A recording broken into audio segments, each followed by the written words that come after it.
అందరం కలిపి చదువుదాం. ఈ వాక్యాన్ని స్క్రీన్ మీద పెట్టాను, మనం కలిసి చదువుదాం. ఆయన జనసమూహములను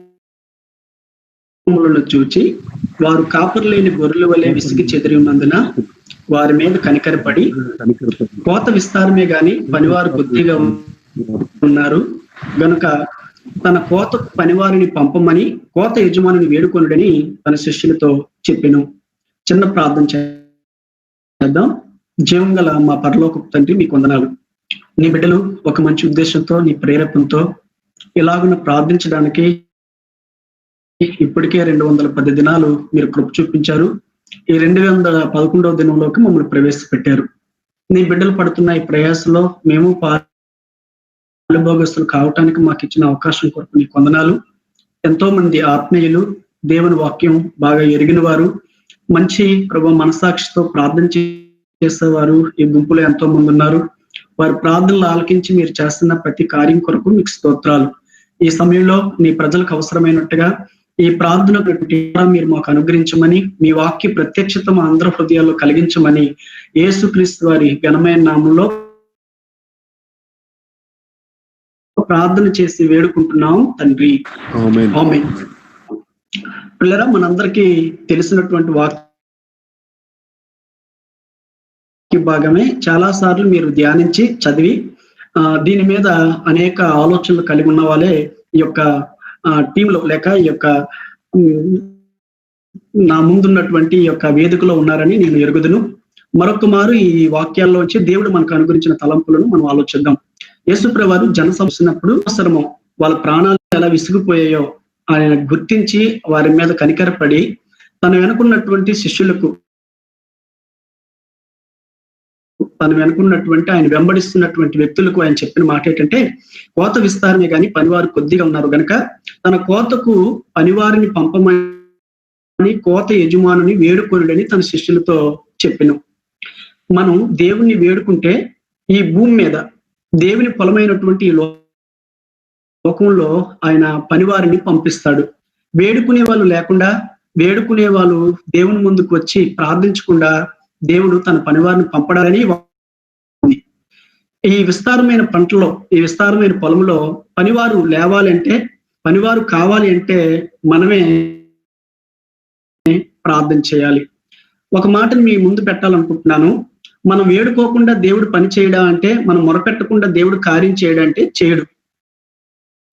అందుకనే బ్లెస్సింగ్ యూత్ మిషన్ వ్యవస్థాపకులైన ఆర్ స్టాన్లీ గారు ఎప్పుడు ఈ మాట చెప్తారు, దేవుడు లేకుండా మనిషి ఏమీ చేయలేడు, మనిషి లేకుండా దేవుడు ఏమీ చేసుకోడు. మనిషి లేకుండా దేవుడు చేయలేడా అంటే చేయగలడు, కానీ ఆయన భూమి మీద ఏ పని చేయాలన్నా ఆయనకి ఎవరో ఒక మనిషి కావాలి, ఆయనకి మొరపెట్టేవారు లేవాలి. బండ సందుల్లో ఆయన కొరకు నిలబడ్డ వాళ్ళు కావాలి. అలా మొరపెట్టే వాళ్ళు లేచినప్పుడు పరలోకపు సమూహంతో, పరలోకపు శక్తితో ఆయన భూమి మీద పని జరిగిస్తాడు. అందుకని వేడుకోవడం ఎంత ప్రాముఖ్యమో, ప్రార్థించడం ఎంత అత్యవసరమో ఈ వచనాన్ని బట్టి మనకు అర్థమవుతా ఉంది. అందుకని మీరు బైబిల్లో గమనిస్తే ప్రార్థన కోసం చాలా విషయాలు బైబిల్ గంటాపదంగా చాలా విపులంగా మాట్లాడుతూ ఉంది. ఏమనంటే, మనం ప్రార్థన చేసేటప్పుడు మెలకువతో ప్రార్థించాలి అని. చాలా సార్లు మనం ప్రార్థనని ఒక నిర్లక్ష్య ధోరణితో చేస్తుంటాం. అందుకే దేవుడు భూమి మీద తన కార్యాన్ని జరిగించలేకపోతున్నాడు. భూమి మీద మెలకువతో ప్రార్థించే టీం, భూమి మీద మెలకువతో దేవుని సన్నిధిలో మొరపెట్టే వారు ఉన్నప్పుడు దేవుడు కార్యాలను భూమి మీద చాలా విస్తారంగానే జరిగిస్తాడన్న విషయాన్ని మనం మర్చిపోకూడదు. అందుకే బైబిల్ చెప్తుంది మనం ప్రార్థించేటప్పుడు మెలకువతో ప్రార్థించాలని, తర్వాత పట్టుదలతో ప్రార్థించాలని బైబిల్ మనకు చెప్తుంది.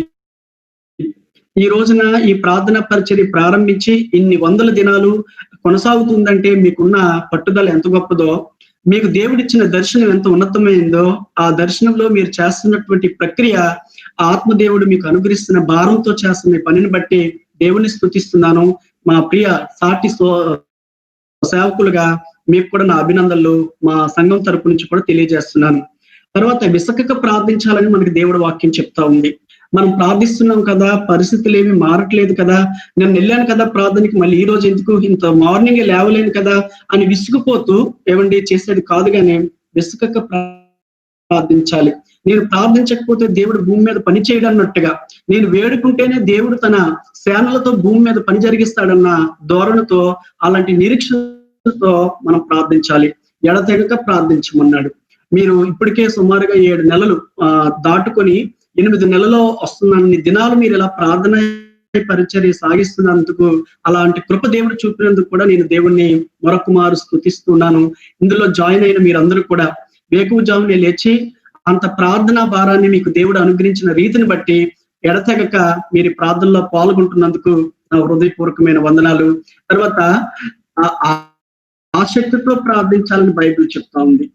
ఆదిమ సంఘం అత్యాసక్తితో ప్రార్థించేటప్పుడు దేవుడు తన దూతను పంపి శరసాలను బద్దలు చేసి తన సేవకులను బయటకు తీసుకొచ్చి అద్భుతమైన రీతిలో ఆశ్చర్యమైన ఆశీర్వాదకరమైన రీతిలో తర్వాత తన దైవజనులు వాడుకున్నట్టుగా చూస్తున్నాం. ఈ భూమి మీద దేవుడు తన అద్భుతాలతో, ఆశ్చర్య కార్యాలతో, పరలోకపు చిత్తంతో భూమి మీద పని జరగాలంటే ప్రార్థించే వాళ్ళు కావాలి. మెలకువతో ప్రార్థించాలి, పట్టుదలతో ప్రార్థించాలి, విసుకక ప్రార్థించాలి, ఎడతెగక ప్రార్థించాలి, ఆసక్తితో ప్రార్థించాలి, విశ్వాసంతో ప్రార్థించాలి. ఆయన యొద్దకు వచ్చేవాడు ఆయన ఉన్నాడని, తన ఫలం ఎదిగే వారికి ఆయన దయచేసేవాడని విశ్వాసంతో మనం పవిత్రతతో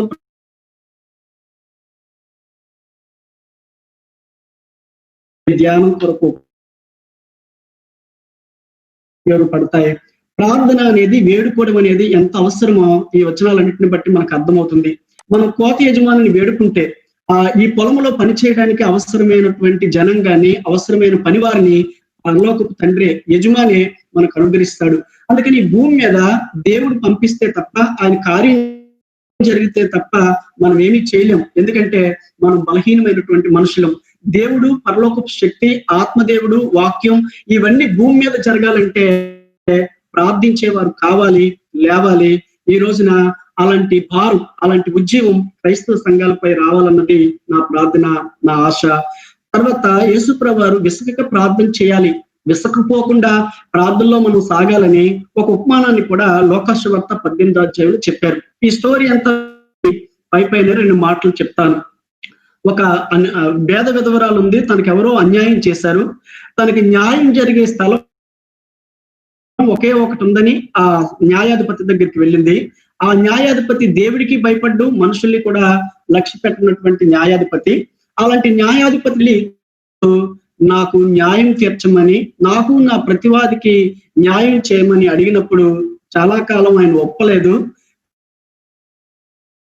కొంతకాలానికి ఆయన మనసు మార్చుకొని, ఈ విధవరాలు నన్ను తొందర పెట్టుతున్నది కనుక ఆమె మాటి మాటికి వచ్చి గోజాడుకున్నట్లు ఆమెకు న్యాయం తీర్చున్న తనలో తాను చెప్పడంలో, లేక ఈ స్టోరీ చెప్పడంలో ఆయనకున్న ఉద్దేశం ఏంటంటే, మనం విసుకక ప్రార్థన చేస్తే, నిత్యము ప్రార్థన చేస్తుంటే, ఆసక్తితో ప్రార్థన చేస్తే ఆయన కార్యాన్ని జరిగిస్తాడు అని. ఇందులో ఒక విషయాన్ని మీరు గమనించాలి. విధవరాలకు లేనిది సంఘానికి ఉన్నదేంటి? ఈ ఉపమానంలో నుంచి ఒక 4 సంగతులు మీకు చెప్పాలనుకుంటున్నాను.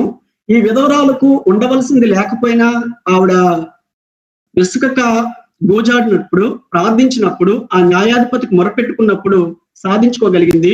ఈ రోజున ఆ విధవరాలకు లేనివేవో సంఘానికి ఉన్నాయి, కానీ సంఘం సాధించలేకపోతున్న కారణం ఏంటంటే మనకి మెలకువ లేదు, మనకి తీసుకొచ్చేస్తుంది, ఆసక్తి తగ్గిపోయింది. దేవుని సన్నిధిలో ప్రార్థిస్తే కార్యాలు జరుగుతాయన్న నమ్మకం కోల్పోతా ఉన్నాం. అందుకని ఈ రోజు సంఘం చీకటి ప్రదేశాలకు దేవుడు ఆశించినటువంటి విధానంలో పని చేయలేకపోవడం కారణం ఏంటంటే ప్రార్థనా లోపాలు జరుగుతూ ఉన్నాయి. ఒక విషయాన్ని మీరు గమనించండి. ఈ విధవరాలకి, అన్యాయం పొందిన విధవరాలకి అన్యాయస్తుడైన న్యాయాధిపతికి ఎటువంటి ఆయన ఎవరో. అందుకని తరచూ ఆవిడ వెళ్ళి మొరపెట్టుకుంటున్నా, ఆయన పట్టించుకోవట్లేదు. కానీ ఈ రోజున సంఘానికి మనం ప్రార్థిస్తున్నటువంటి న్యాయాధిపతి, మన దేవుడు ఎవరంటే ఆయన మనకు తండ్రి. మనకి ఆయనకి బంధుత్వం ఉంది. ఆయన పిల్లలు మనం. తను ఎందరు అంగీకరిస్తారో వారందరికీ పిల్లలయ్యే అధికారాన్ని ఆయన మనకు అనుగ్రహించాడు. అందుకే ప్రభువైన యేసుక్రీస్తు మనకి నేర్పారు పరలోక ప్రార్థనలో, మీరు ప్రార్థించేటప్పుడు ఇలాగ ప్రార్థించండి, పరలోకమందున్న మా తండ్రి అని. రిలేషన్ లేకుండా, బంధుత్వం లేకుండా ఆవిడ విసుగుపోకుండా మాటి మాటికి వెళ్ళి మొరపెట్టుకోవడం వల్ల సాధించింది. ఈ రోజున మన న్యాయాధిపతికి మనకి ఆయనే మనకి బంధుత్వాన్ని కల్పించాడు. ఆయన తండ్రి అయితే మనం ఆయన బిడ్డలమే. ఇంకా స్వేచ్ఛగా వెళ్ళి అడగడానికి ఆయన ముందుకెళ్ళి అడిగి మొరపెట్టడానికి మనకెంతో ధన్యత ఉంది. అందుకని ప్రార్థించడం ఒక భాగ్యంగా, మన తండ్రితో గడపడం ఇది ఒక దీవెనకరంగా ఈ రోజు క్రైస్తవ సంఘాలు, క్రైస్తవ దేవుని బిడ్డలు ఈ విషయాన్ని గ్రహించాలి. రెండోదిగా, ఆవిడకి రికమెండేషన్ లేదు. ఆవిడ ఎవరో ఇచ్చిన రికమెండేషన్ తో వెళ్ళుంటే కనుక కార్యం జరుగును. కానీ ఆవిడ ఎవరి రికమెండేషన్ లేదు. ఆవిడకి మాటికి వెళ్ళి గోజాడుతుంది. అందుకే ఆయన పట్టించుకోవట్లేదు. కానీ ఈ రోజు దేవుడి ముందుకు వెళ్ళి మనం మొరపెట్టడానికి మనకి రికమెండేషన్ ఉంది. ప్రభువైన యేసు, నా నామంలో మీరు తండ్రిని ఏమడిగినా ఆయన జరిగిస్తాడు. నా యందు మీరును, మీ యందు నా మాటలు నిలిచి ఉన్న ఎడల మీకేది ఇష్టమో అడగండి, ఆయన జరిగిస్తానని చెప్పాడు. మనం ఆయన ఇష్టాన్ని, ఆయన చిత్తాన్ని జరిగిస్తుంటే భూమి మీద ఆయన కార్యాలను జరిగిస్తాడు. భూమి మీద అది ఆయన ఇచ్చినటువంటి రికమెండేషన్. మనకున్న ఏకైక రికమెండేషన్ అలా ఆయన నామమే. ఆయన నామంలో మనం ప్రార్థన చేస్తే ఆయన ఏ కార్యాలన్నా జరిగించగలుగుతాడు. ఆ స్త్రీకి లేని రికమెండేషన్ ఈ రోజు సంఘానికి ఉంది. దేవుడికో మనకి బంధుత్వం ఉంది. ఆయన నామమే మనకి రికమెండేషన్ గా ఉంది. వెళ్ళి ఆయన నామంలో ప్రార్థించినప్పుడు తండ్రి కార్యాలు జరిగిస్తాడు. మూడోదిగా, ఆవిడకి రిసోర్స్ లేవు. ఎటువంటి వనరులు కానీ వాగ్దానాలు కానీ ఆవిడకి లేవు. ఈ అన్యాయస్తుడు న్యాయాధిపతి ఏ రోజు కూడా ఆవిడతో నీకు నేను చేస్తానని మాట ఇవ్వలేదు. అందుకని ఆవిడ మాటికి గోజాడుకోవాల్సి వచ్చింది. ఈ రోజు దేవుని బిడ్డలమైన మనకి బైబిల్ అంతా కూడా రిసోర్సే. ఆయన ఇచ్చిన ప్రతి వాగ్దానం కూడా మనకు వనరులే. ఆయన సెలవిచ్చినటువంటి ప్రతి మాటని మనం పట్టుకొని ప్రార్థన చేయొచ్చు. మనం ప్రార్థన చేస్తే ఆయనే ఇచ్చిన వాగ్దానాలే మనకు వనరులు. ఆయన ఇచ్చినటువంటి మాటలు, వాగ్దానాలే మన జీవితాలకు రిసోర్స్. ఇవి పట్టుకొని మనం ప్రార్థించినప్పుడు ఆయన కార్యం జరిగిస్తాడు. ఆయన మాట ఇచ్చి తప్పేవాడు కాదు. మాట మార్చుటకు ఆయన నరుడు కాడు. అబద్ధం ఆడుటకు ఆయన మనిషి కాడు. ఆయన ఏ మాట అయినా బైబిల్లో సెలవిచ్చాడంటే, వాగ్దానం చేశాడంటే అది నెరవేర్చుటకు నమ్మదగిన దేవుడు, ఎంతో మంచి దేవుడు. అందుకని ఆ వాగ్దానం చేసిన దేవుణ్ణి మనం పట్టుకొని, వాగ్దానాలు సంఘానుకున్న ఈ రోజున ఒకరికొకరు కలిసి మనం ప్రార్థన చేస్తే దేవుడు గొప్ప కార్యాలు జరిగిస్తాడు. ఇక్కడ ఒక ఉదాహరణ చెప్పాలని అనుకుంటున్నాను. మాకు బోధించినటువంటి బైబిల్ టీచర్ అయిన ఒక టీచర్ గారు అమెరికా నుంచి వచ్చేవారు. ఆయన హిబ్రూలో ఆయన మాట్లాడతారు. అయితే ఆయన ఒక ఉదాహరణ చెప్పారు. ఒక రోజు ఈ ప్రార్థన విషయంలో ఆశపడతా ఉన్నాను. అమెరికా దేశంలో కొందరు సంఘంలో ఉన్నటువంటి వ్యక్తులందరూ కలిపి ప్రార్థన చేయగా దేవుడు వాళ్ళకి ప్రారంభించి ఒక బైబిల్ ఇన్స్టిట్యూట్ ప్రారంభించారు. వాళ్ళు కలిసి ప్రార్థన చేశారు. ఇది అనేకులకు ఉపయోగకరమని ఆలోచించారు. అనేకులు ఆధ్యాత్మికంగా ఎదగడానికి మేలు జరిగిస్తుందని వాళ్ళకి ఇచ్చిన ప్రేరేపణతో వాళ్ళందరూ కలిపి ప్రారంభించి కొంత డొనేషన్ వేసుకొని దాన్ని నడిపించడం మొదలు పెట్టినప్పుడు కొంతకాలానికి, కొన్ని సంవత్సరాలకి దానికి రావాల్సినటువంటి వనరులు ఆగిపోతా ఉంటే, అది నడిపించడం కష్టమైపోతుంటే, దాన్ని నడిపిస్తున్నటువంటి నాయకులు అందరూ కూడి చేసినటువంటి వాళ్ళకి ఈ విషయాన్ని చెప్పారు. వనరులు దొరకటం లేదు, మేము ఇది నడిపించడం చాలా కష్టమవుతుంది, ఇప్పటికే చాలా అవసరతలు ఉన్నాయి, ఇక ముందు నడిపించాలన్నా కానీ చాలా రిసోర్స్ కావాలి, చాలా వనరులు కావాలి. అందుకని మీరు అందరూ కలిపి ఏదైనా ఒక నిర్ణయం తీసుకొని ఇది క్లోజ్ చేసినా పర్వాలేదు, ఇప్పటి వరకు ఉన్నటువంటి బకాయిలన్నీ తీర్చి ఇది క్లోజ్ చేసిన అందరూ ఒక దగ్గరికి చేరుకొని ఆలోచన మొదలు పెట్టినప్పుడు, ఇక ఈ సమయంలో దీన్ని మనం కొనసాగించలేం, దీన్ని ఆపిస్తేనే మంచిది అని ఒక నిర్ణయానికి వచ్చినప్పుడు అందులో ఒక ఆయన ఇలా అన్నాడట, ఆ రోజున ప్రార్థనతోనే ప్రారంభించాం కదా, మళ్ళీ ప్రార్థన చేస్తే ముగించేద్దాం, అందుకని ప్రార్థన అని చెప్పి ఒక్కొక్కరు ప్రార్థన చేస్తా ఉన్నారు. ఒకళ్ళేమో దేవుని స్తుతించారు, ఇంతకాలం ఈ ఇన్స్టిట్యూట్ ద్వారా మీరు అనేకులను వెలిగించారు ప్రభు అని. ఒక్కొక్కరు ప్రార్థన చేస్తా ఉంటే ఆ గుంపులో ఉన్న ఒక ఆయన ఇలా ప్రార్థన చేశాడట, ప్రభా ఇది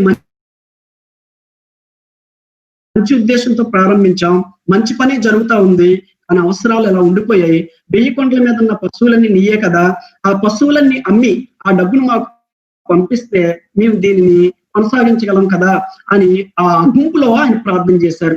1000 కొండల మీద ఉన్న పశువులు పక్షాదులు నావే అని దేవుడిచ్చిన వాగ్దానం, అది దేవుడు చెప్పిన మాట ఇది. ఆ మాటను పట్టుకొని ఆయన ప్రార్థించాడు. అందరూ ప్రార్థన ముగిసిన తర్వాత ఒకరికొకరు చెప్పుకున్నారు కదా మనం క్లోజ్ చేస్తామని. అలా చెప్పుకొని వాళ్ళు ఆ ప్రార్థన స్థలం నుంచి బయట గేట్ దగ్గరికి వచ్చేసరికి ఒక టెలిగ్రామ్ వచ్చింది. ఆ టెలిగ్రామ్ లో వచ్చినటువంటి విషయం ఏంటంటే, ఒక పశువుల వ్యాపారి, అమెరికా దేశంలో చాలా పశువులు భూములు ఉన్నటువంటి ఒక వ్యాపారి ఆ పశువులన్నింటినీ అమ్మి ఒక వ్యాపారం చేద్దామని, ఒక కంపెనీ పెడదామని 6 నెలలుగా అప్పటికే ఆయన చాలా ప్రయత్నాలు చేస్తుంటే ఏ ప్రయత్నం ఫలించకపోతే ఆయన డబ్బంతా అలా ఉందని చెప్పి దేవుడి సన్నిధిలో ప్రార్థిస్తున్నాడు. నేను ఒకటనుకుంది, ఏం చేయమంటావు ప్రభు అని ఆ వ్యాపారవేత్త వ్యాపారానికి వెళ్దాం అనుకున్న ఆ వ్యక్తి ప్రార్థన చేస్తుంటే దేవుడు ఆయన ప్రేరేపించాడట. ఈ బైబిల్ ఇన్స్టిట్యూట్ చాలా అవసరతలో ఉందని, దాని అవసరాలు తీర్చడానికి నువ్వు అనుగ్రహిస్తే నీ పని నేను జరిగిస్తానని ఆయనతో మాట్లాడినట్టుగా ఆ టెలిగ్రామ్ లో ఆయన చెప్పాడు. ఇంత ధనం ఉంది, ఇంత ధనాన్ని మీకు పంపించాలనుకుంటున్నాను. సో అందుకని దేవుడు నా హృదయంలో చేసినటువంటి భారంతోనే ఈ మాటలు మీకు చెప్తున్నాను. అందుకని మీరు మళ్ళీ బైబిల్ ఇన్స్టిట్యూట్ కావాల్సినటువంటి ఈ ధనాన్ని నేను పంపిస్తున్నాను కాబట్టి మీ అడ్రస్, మీ అకౌంట్ నెంబర్ నాకు పంపిస్తే ఈ ధనాన్ని రేపే అందరికీ చాలా ఆశ్చర్యం అనిపించింది. ఆ గుంపులో ఒక ఆయన వాగ్దానాలు పట్టుకొని చేసిన ప్రార్థన ఎంత ఫలితాన్ని తెచ్చిందో వాళ్ళు నమ్మగలిగారు. ఈ రోజున పిల్లరా, బైబిల్లో ఎన్నో వాగ్దానాలు ఉన్నాయి. నన్ను అడుగుము, జనముల స్వాస్థ్యంగాను భూమిని దిగంతముల వరకు సొత్తుగాను నీకు ఇస్తానని దేవుడు చెప్పాడు. అవన్నీ మనం వాడుకోగలిగితే, వాటన్నిటిని పట్టుకొని మనం ఇలాగా వేకువజామున ఆయన సన్నిధిలో ప్రార్థించగలిగితే మనం ఎన్నో లేకపోయినా ఆవిడ విసుకుపోకుండా మాటి మాటికి వెళ్ళి గోజాడింది. ఈ రోజు సంఘానికి ఉన్నాయి. ఆ రోజు న్యాయాధిపతి దగ్గరికి వెళ్ళిన న్యాయాధిపతి నీతి న్యాయం గలవాడు కాదు, ఆయన అన్యాయస్తుడు అని బైబిల్ చెప్తుంది. కానీ ఈ రోజు మనం మొరపెడుతున్న మన ఆయన న్యాయం చేయడం ఆయనకి ఎంతో ఇష్టం. ఆయన మంచి న్యాయం చేసే దేవుడు గనుక ఆయన ముందుకొచ్చి మనం మొర పెడితే ఆయనతో మనకు బంధుత్వం ఉంది కనుక మనం ఇంకా త్వరగా కార్యాలు సాధించుకోవచ్చు. ఆయనే తన నామంలో అడగమని మనకు సలహా ఇచ్చాడు కాబట్టి మనం ఇంకా కార్యాలు జరిగించుకోవచ్చు. ఆయనే మనం అడగవచ్చు. ఆయన నీతి న్యాయాలు గలవాడు గనుక, న్యాయం జరిగించేవాడు గనుక త్వరగానే కార్యాన్ని జరిగిస్తాడు. ఈ విషయాన్ని మనం దృష్టిలో పెట్టుకొని ప్రార్థించడం ఎంత అవసరమో, ప్రార్థించడానికి మనం ఎంత పురుకొల్పుకోవాలో ఆలోచన చేస్తూ ప్రార్థన చేద్దాం. మొదట మనం చదువుకున్న వాక్య భాగం దగ్గరికి మళ్ళీ వెళ్దాం. ప్రజలు విసిగిపోయి ఉన్నారు, వారి కాపురం లేకుండా ఉన్నారు. అదంతా పంట, దాని అంతటిని ఒక పులుక్కి తేవడానికి, దేవుడికి మహిమకరంగా తేవడానికి కోసే పనివారు కావాలి, మనం వేడుకోవాలి. అందుకని ప్రపంచం అంతటి కోసం ఈ సమయంలో నేను చెప్పాలనుకుంటలేదు, కానీ మనం నివసిస్తున్నటువంటి భారతదేశం కోసమే కొన్ని వివరాలు చెప్పాలనుకుంటున్నాను. దేవుని పొలమైన భారతదేశం, దేవుని పొలంలో ఉన్నటువంటి ప్రజల యొక్క అవసరతలు ఈ రోజు మనం గుర్తించి మీరు ప్రార్థన చేస్తున్నారు. ఇప్పటికే ప్రతి రాష్ట్రం కొరకు, భారతదేశం కోసం మీకు ఇప్పటి వరకు తెలిసిన విషయాల నుంచే మరికొన్ని విషయాలు చెప్పి, భారతదేశంలో పంట యొక్క అవసరత, పంట కోసే వారి యొక్క అవసరత ఎంత ఉందో దాన్ని మనం కలిసి ప్రార్థన చేద్దాం. మనం ముందుకు సాగుదాం. భారతదేశంలో ఉన్నటువంటి వివరాలు, మన దేశానికి ఉన్న ఆధిక్యతలు మరియు ప్రతిజ్ఞ. భారతదేశం నా మాతృభూమి, భారతీయులందరూ నా సహోదరులు, నేను నా దేశాన్ని ప్రేమిస్తున్నానని. అప్పుడు ప్రతిజ్ఞ మాట వరుసగా చెప్పుకొని వెళ్ళిపోయే వాళ్ళం. కానీ భారతదేశం ఎంత సుసంపన్నమైన దేశమో తర్వాత దాని కోసం చదువుతుంటే అర్థమవుతుంది. ఏ దేశంలో లేనని గొప్ప వనరులు భారత మైదానాలు ఉన్నాయి, ఎడారులు ఉన్నాయి, అడవులు ఉన్నాయి. ఎంత మంచి దేశాన్ని మనకి దేవుడు అనుగ్రహించాడో. మేము ఉంటున్న ఈ సార్జా దేశంలో పర్వతాలు ఉండవు, మైదానాలు ఉండవు, అడవులు ఉండవు. ఎటు చూసినా ఎడారే. కానీ భారతదేశంలో ఇంత మంచి ఉన్నతమైనటువంటి వనరులను దేవుడు ఉంచాడు. తర్వాత వర్షాకాలం ఉంటది, చలికాలం కూడా ఉంటది. మేము ఉంటున్న దేశంలో ఎండాకాలమే తప్ప ఇక ఏ కాలం ఉండదు. అప్పుడప్పుడు కొద్ది నెలలు చలి మాత్రమే ఉంటది. కానీ మనకి మంచి వాతావరణం కలిగిన దేశం మన దేశం. అంత మాత్రమే కాకుండా మనకు వ్యవసాయాలు ఉన్నాయి, ఖనిజాలు ఉన్నాయి, జంతువులు ఉన్నాయి. ఇప్పుడు మేము ఉంటున్న దేశంలో ఏమీ ఉండదు.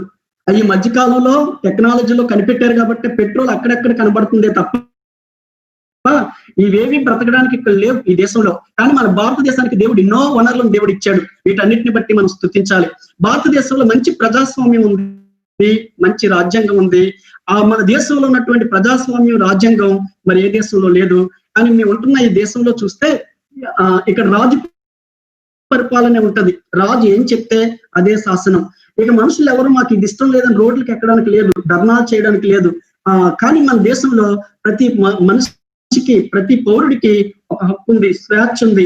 అలాంటి రాజ్యాంగం మనకుంది. అంత మాత్రమే కాకుండా అనేక భాషలు ఉన్నాయి, అనేక సంస్కృతులు ఉన్నాయి.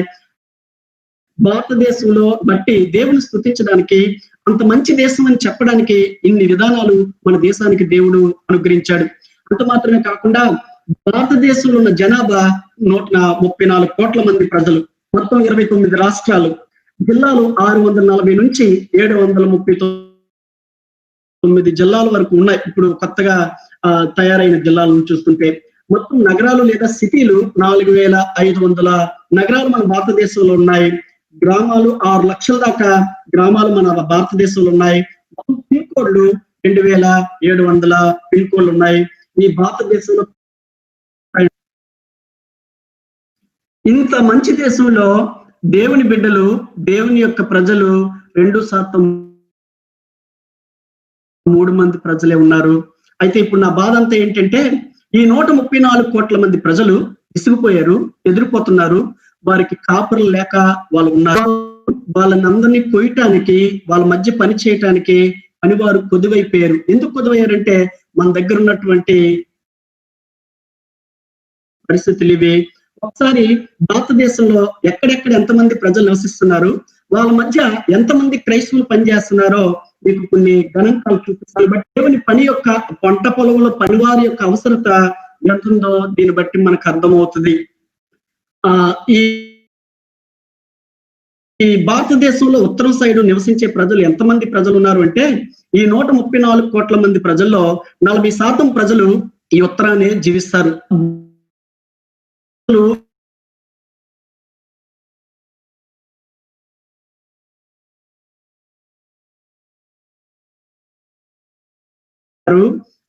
తూర్పు సైడు 15% మంది ప్రజలు ఉంటారు. అయితే వీళ్ళ మధ్య క్రైస్తవులు ఎంతమంది ఉన్నారు అంటే 40% ఉన్న చోట 5% క్రైస్తవులు ఉన్నారు. అక్కడే పనిచేస్తా 5% మంది మాత్రమే వాళ్ళ మధ్య పనిచేస్తున్నారు. వాళ్ళు మాత్రమే అక్కడ సాక్షులుగా ఉన్నారు. అంత మాత్రమే కాదు, దక్షిణ సైడు 25% ప్రజలు నివాసం ఉంటే ఉన్న క్రైస్తవుల్లో 80% క్రైస్తవులు ఈ దక్షిణంలోనే ఉండిపోయారు, దక్షిణంలోనే పనిచేస్తున్నారు, అక్కడే వాళ్ళు బ్రతుకుతున్నారు. అయితే పడమర సైడు 20% మంది ప్రజలుంటే క్రైస్తవులు అక్కడ ఉన్నది కూడా 5%, 5% క్రైస్తవ్యమే అక్కడ ఉంది. తర్వాత తూర్పు సైడు 15% ప్రజలుంటే వాళ్ళ మధ్య క్రైస్తవులు ఉన్న క్రైస్తవులలో 10% ఈ తూర్పు సైడు నివసిస్తూ ఉన్నారు. ఇది గణాంకాలు చెప్తున్నటువంటి విషయాలు. అయితే దీని నుంచి ఏడుసారి మనం నేర్చుకోవాల్సిందంటే గనక ఈ మరి ముఖ్యంగా భారతదేశంలో ఉన్నటువంటి ప్రజలు దేవుని ప్రజలు కావాలి, దేవుడి కోసం వాళ్ళు ఉపయోగపడాలి, వారు దేవుని వైపు చేర్చబడాలి, ఆ భూములు దున్ని అక్కడ పంట కోసేవారు కావాలి. అయితే 40% ఉన్న చోట 5గురే ఉంటుంటే 40% ఉన్న ప్రజల సైడు 5% పట్టదా? సువార్త యొక్క అవసరత మనకు అవసరం లేదా అంటే గనక చాలా అవసరం ఉంది. భారతదేశంలో ఏమండి, భారతదేశంలో మనం చూస్తే చీకటి అలుముకుంది. ఈ రోజున భారతదేశంలో అవినీతి ఎక్కువైపోయింది. ఏమండి, యుద్ధాలు ఎక్కువ అవుతున్నాయి, నేర చరిత్ర కమ్ముకుంటుంది. ఇందాక చెప్పాను, ఈ దేశానికి దేవుడు ఎన్నో ఆధిక్యతలు ఇచ్చాడు. ఆధిక్యతలు ఈ దేశం సాతాన వశంలో ఉంది, అంధకారంలో మగ్గిపోతా ఉంది. అలాంటి అంధకారంలో ఉన్నటువంటి దేశాన్ని, ఈ దేశంలో ఈ చీకట్లో వెలిగే క్రైస్తవులు కావాలి. ఒక చోటే కాదు, అన్ని చోట్ల కూడా వెలిగే క్రైస్తవులు కావాలి. అలా వెలిగే వారు కావాలి అంటే గనక ప్రార్థన చేయాలి. పిల్లరా, మనం ప్రార్థన చేస్తే దేవుడు ఈ చీకటిలో ఉండిపోతున్నటువంటి దేవుని యొక్క ప్రజలు, దేవుని స్వరూపం కలిగినటువంటి మనుషులు ఆ చీకట్లో నుంచి వెలుగులోకి రాగలుగుతారు. ఈ రోజు మనం ఒకప్పుడు చీకట్లో ఉన్న వాళ్ళమే, చీకట్లోంచి తన ఆశ్చర్యకరమైన వెలుగులోనికి మనల్ని పిలిచిన దేవుడు ఆయన గుణాతిశయాలను ప్రచురించడానికి మనల్ని పిలిచాడు గనక ఎక్కడ చీకటి ఉందో ఆ చీకట్లో మనం ప్రకాశించాలి, ఆ చీకట్లో మనం వెలగాలి. అయితే ఈ రోజు కొన్ని విషయాలు మీకు చెప్పాలని ఆశపడతా ఉన్నాను. ఈ దేవుడితో గడిపే వారికి, దేవుడి ముందు మొరపెట్టే వారికి, దేవునికి వేడుకునే వారికి ఈ స్వరాలు వినబడతాయి, ఈ కేకలు వినబడతాయి. ఈ కేకల నుంచి అయినా మనం కొంత నేర్పడి పరలోకంలోంచి ఒక కేక వినబడి ఎవరిని పంపుతునో నా కొరకు ఎవరు పోతారు. చీకటి మేఘాలు కమ్ముకున్న భారతదేశంలో చీకటిలో మగ్గిపోతున్న ప్రజలను రక్షించడానికి, నా కోసం రక్షించడానికి, నా నిమిత్తం వాళ్ళు సంపాదించడానికి ఎవరు పోతారు? దేవుడు దేవుని ముందు గడుపుతున్నప్పుడు, దేవుని సన్నిధిని అనుభవిస్తున్నప్పుడు, ప్రార్థిస్తున్నప్పుడు దేవుడు ఆయనకు అనుగ్రహించిన దర్శనం ఇది.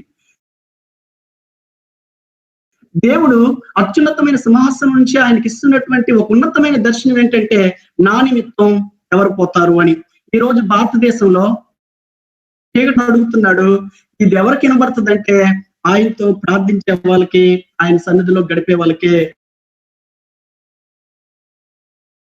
ఇది వినబడుతుంది. రెండవగా లోకసువార్త 16:28 పాతాళం నుంచి ఒక కేక వినబడుతుంది. ఈ వేదనకరమైన స్థలానికి ఎవరూ రాకుండా, నా తండ్రి ఇంటి వరకు ఇవ్వడానికి భూమి మీద ఉన్నప్పుడు నాకు ఈ విషయం తెలియలేదు, ఇది ఎంత వేదనకరమైన స్థలమో. ఇప్పుడు నేను ఇక్కడ వేదన పడతా ఉన్నాను. ఈ వేదనలో ఏ మనిషి రాకూడదు. ఆ మనుషులు ఇక్కడ రాకుండా ఉండడం కోసం మీరు వెళ్ళి చెప్పండి.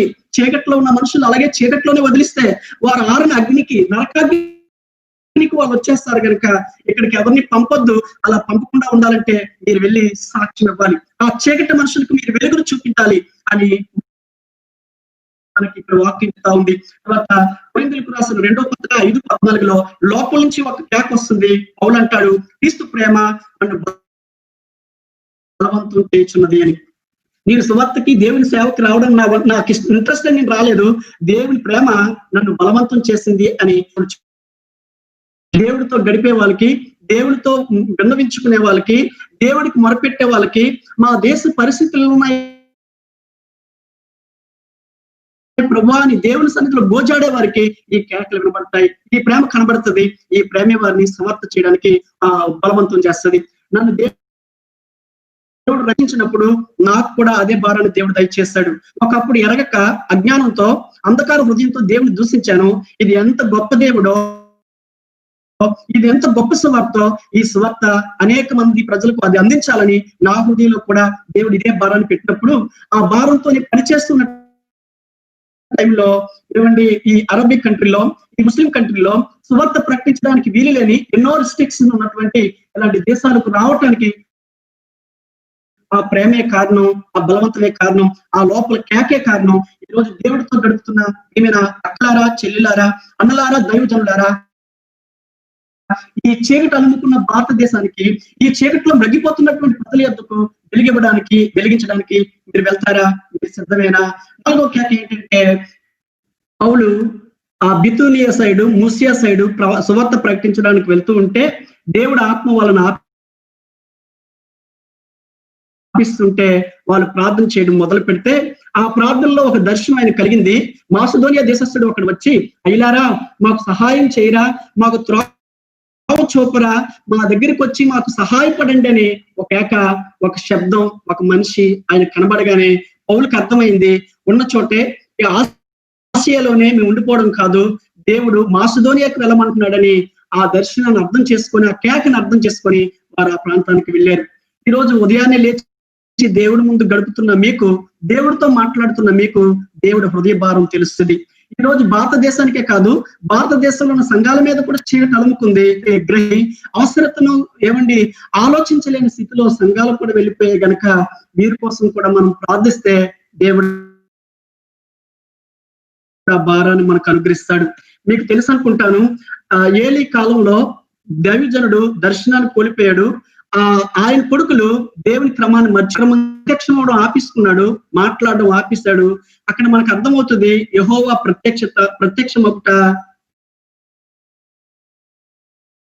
అరుదు అని ఆ దినాల్లో. ఎందుకంటే చీకట్లో మగ్గిపోతున్నటువంటి ఆ సంఘంలో, ఆ ప్రజల మధ్య ఇది దేవుడు మాట్లాడాలనుకోవట్లేదు. అలా జరిగిపోయినప్పుడు ఒక ఆవిడ, ఒక మిషనరీని, ఒక ఆవిడ ఒక అమ్మాయిని అని దేవుని సన్నిధిలో పెట్టింది. ఆయనకి ఇంకా ముక్కుతో కూడా ఆరలేదు.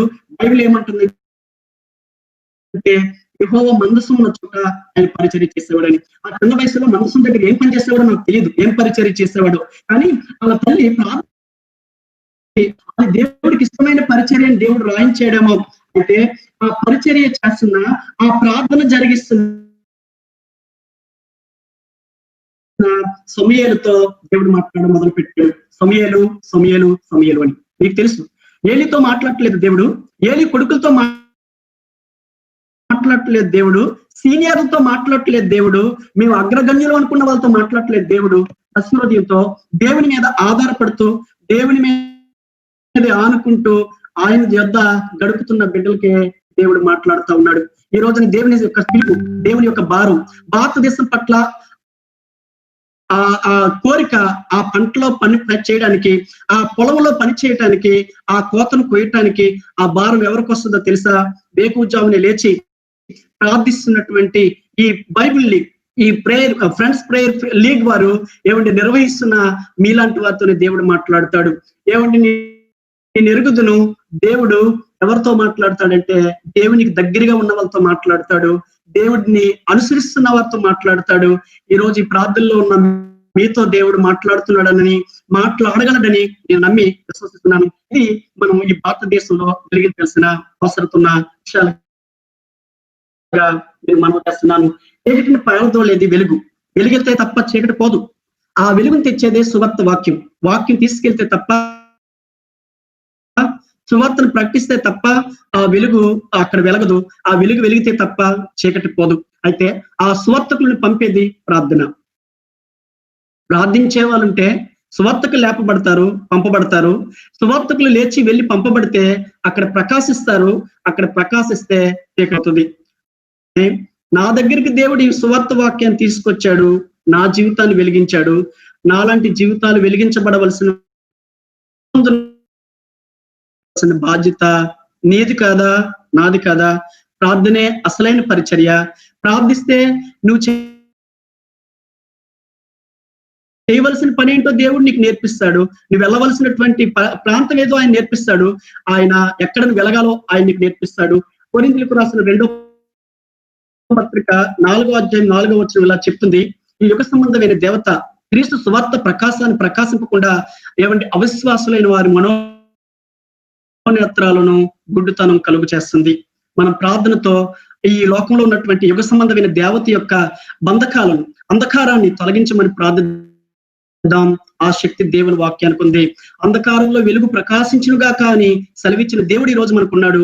ఆయన వాక్యం వెళ్ళడంగానే వెలుగు కలుగుననే వాగ్దానాలు మనకున్నాయి కనుక భారతదేశంలో అలుముకున్న ఈ చీకటిని అరద్రోలి దేవుని కొరకు ఆ దేశాన్ని సంపాదించే, అక్కడున్న ప్రజలను దేవుని యొక్క నిధుల్లోనికి కోసుకొని వచ్చే పనివారు కావాలి.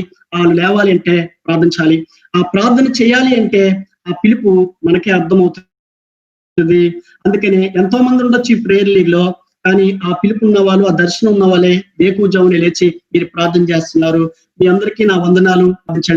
నాయకులకు, సేవకులకు కూడా నా ప్రత్యేకమైన వందనాలు. నా మాటలు ఇక్కడితో ముగిస్తున్నాను. చిన్న ప్రార్థన చేస్తాను. జీవం గల తండ్రి, మీకు వందనాలు. నీ విస్తారమైన పనిలో మేము పాలు పొందడానికి మాకు ఇచ్చిన అవకాశాన్ని బట్టి మిమ్మల్ని స్తుతిస్తున్నాం. అన్యుల కుటుంబంలో తీసుకొచ్చారు. నీ గుణాతిశయాలను ప్రచురించడానికి నన్ను వాడుకుంటున్నారు. దాన్ని బట్టి మీకు స్తోత్రాలు చెల్లిస్తున్నాం. ఇంకా సేవా మనసుతో, పరిచర్య విధానంతో మేము ఇంకా ఎక్కడ ప్రకాశించాలో, నీ సువార్త వాక్యాన్ని ఎక్కడ మేము వ్యాపకం చేయాలో మాకు ఆ దర్శనాన్ని ఇవ్వండి, చేయండి. ఇప్పటికే మరి ఈ యొక్క ప్రార్థనలో ప్రతి దినం 210 దినాలు ముగించుకొని 211వ దినంలోకి ప్రవేశించిన ఇన్ని దినాల పరిచర్య సాగడానికి మీరు చూపిన కృపను బట్టి మీకు వందనాలు. మీ దాసులందరినీ దీవించండి, ఆశీర్వదించండి. ఈ పని, ఈ పరిచర్య ఇంకా ముందుకు సాగడానికి కృప చూపించండి. మా భారతదేశాన్ని వెలిగించండి. వెలిగించడానికి కావలసిన ప్రజలు లేపండి. వారి మధ్య ప్రకాశించే నక్షత్రాలను మీరు అనుగ్రహించండి. యేసు నామములో ప్రార్థన చేసి వేడుకుంటున్నాం తండ్రి. ఆమేన్.